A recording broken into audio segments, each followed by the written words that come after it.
साथ अनुपम जी हैं। अनुपम जी ने एक संस्था बनाई, इसका नाम है युवा हल्ला बोल, उसके अध्यक्ष हैं। सबसे पहले तो आप ये बताएं, आपको ये ऑर्गेनाइजेशन क्यों बनानी पड़ी, क्या नौबत आई? जी सौरभ जी, मुझे लगता है कि हमें ये ऑर्गेनाइजेशन बनाना पड़ा और हमारा काम चल रहा है पिछले कुछ सालों से। ये सबसे बड़ा एक मायने में पैमाना है कि ये मामला कितना गंभीर है और पूरी जो राजनीतिक सत्ता है इस वक्त हमारे देश में, सत्ता विपक्ष पूरा पॉलिटिकल सिस्टम जो है वो इतने सीरियस इशू को शायद सफिशिएंटली एड्रेस नहीं कर रहा है। तभी हम जैसे लोग जो जीरो से और स्क्रैच से शुरू करते हैं वो देश भर में इतने सारे अभ्यर्थियों के ग्रीवेंसेस को, इश्यूज को, कैंपेन्स को जो है आगे बढ़ाने की कोशिश कर रहे हैं। देखिए, पहले तो आपको मैं बधाई देना चाहता हूं कि आपने बहुत वेल रिसर्च्ड प्रोग्राम किया है। एक तो जनरली इस इशू पे बात नहीं होती है हमारे मेन स्ट्रीम मीडिया में, होती भी है तो बहुत सतही बात होती है। आपने बहुत डिटेल में जाके बहुत तरीके से इस पे बात की है, इसके लिए तो आपको, आपके चैनल को बधाई हो।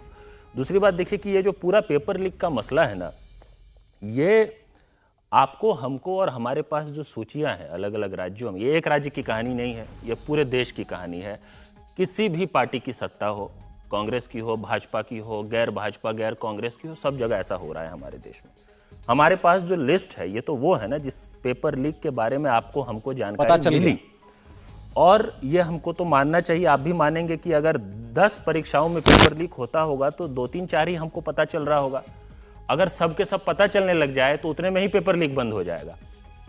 ये तो मानेंगे ना? ठीक है। इसका मतलब ये है कि जो हमें जानकारी है, it is just the tip of an iceberg. आप ये कहना चाहते हैं कि जो और परीक्षाएं हो रही हैं जिनके ऊपर सवाल नहीं उठता, जिनमें भर्तियां हो जाती हैं, वो भी सब चोरी से भर्तियां हो रही हैं? मैं तो ये कह रहा हूं कि जितनी हमारे पास जानकारी है, अगर ये देश में हो रही सारी पेपर लीक की जानकारी ही होती है सारी, तो इतने भर से पेपर लीक बंद हो जाता। चलिए ठीक है। हर बार पेपर लीक हो, हर बार आपको हमको पता चल जाए तो फिर पेपर लीक होना बंद नहीं हो जाएगा क्या?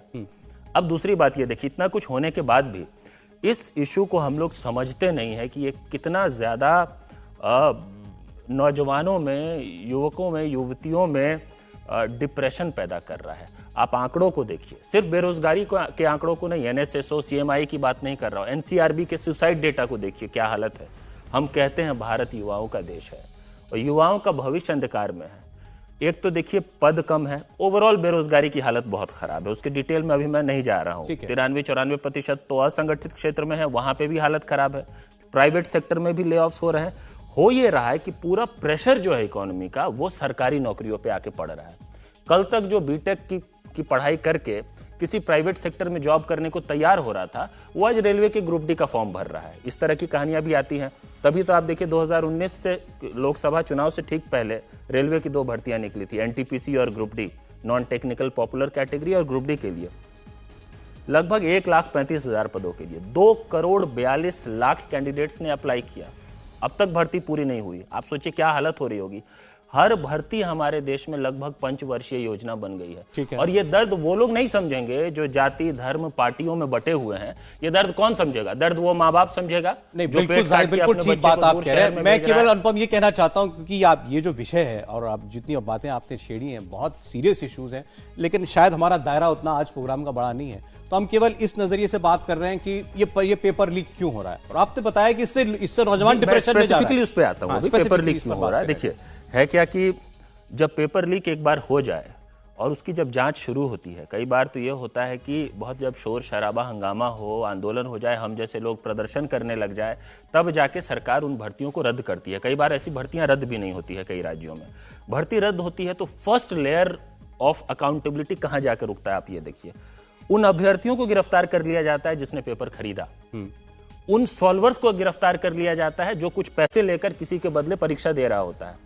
ये आपने दिखाया अभी कि ऑनलाइन परीक्षा भी बहुत सिक्योर नहीं है, रिमोट एक्सेस से स्क्रीन शेयर कर लिया जाता है कहीं पे, वहां पे लोग बैठ जाते हैं। पर्चा खरीदा वो पकड़ा गया, इसने पर्चा सॉल्व किया वो पकड़ा गया। और राज्य सरकारें आपको बता देंगी कि हमने इतनी गिरफ्तारी की, हमने इतनी गिरफ्तारी की। आपने किसको गिरफ्तार किया? आपने उसको गिरफ्तार किया जो मजबूर हो गया है कि उसको नौकरी चाहिए तो उसको 15 लाख में पेपर खरीदना पड़ेगा।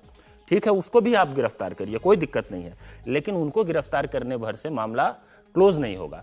जब ज्यादा दबाव बनता है, प्रदर्शन, आंदोलन ज्यादा हो जाए, सरकारों पे ज्यादा प्रेशर बन जाए, तब क्या होता है, एक स्टेप आगे बढ़ता है मामला।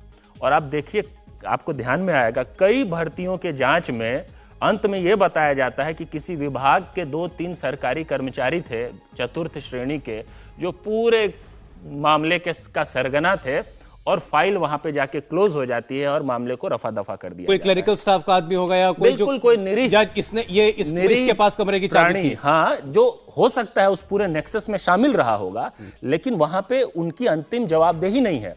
जांच जब और आगे बढ़े, ये मैं 3 लेयर्स पे है मैं बता रहा हूं, अभी तो ये पहला लेयर ही है। दूसरे लेयर पे उन दलालों तक कुछ जांच पहुंच पाता है जो एक्चुअली इन चतुर्थ श्रेणी के निरीह कर्मचारियों से थोड़े ज्यादा पावरफुल है, जो पूरा रेगुलेट कर रहे होते हैं नेक्सस को। और ये वो लोग हैं जिनको शह प्राप्त होता है सत्ता में बैठे लोगों का। एक मैं अंतिम बात कह रहा हूं, आपकी पूरी रिपोर्ट में और कई अधिकारियों की बात में, मैं कईयों को जानता हूं, बड़ा सम्मान करता हूं उन सबका। ये देखिए, सिस्टम को दोष देना, अधिकारी खराब आ गया, ये आ गया, ऐसा तो होता नहीं है। जो आईएएस के लिए पोजीशन है उस पर आईएएस ही बैठता है और सरकार सोच समझ के ही बैठाती होगी। मेरा ये, और ऐसा नहीं है कि हमारे देश में कानून पर्याप्त नहीं है। ठीक है, पेपर लीक विरोधी कानून भी है। अभी उत्तराखंड की सरकार ने कुछ किया, राजस्थान की सरकार ने एक एसटीएफ की कल घोषणा की है, उत्तर प्रदेश में भी कई उसके बावजूद हो रहा है। उसके बावजूद क्यों हो रहा है? इसलिए हो रहा है क्योंकि राजनीतिक इच्छा शक्ति की कमी है। पॉलिटिकल विल जब तक नहीं होगा तब तक ये सारे आपकी बात में सिंह साहब के पास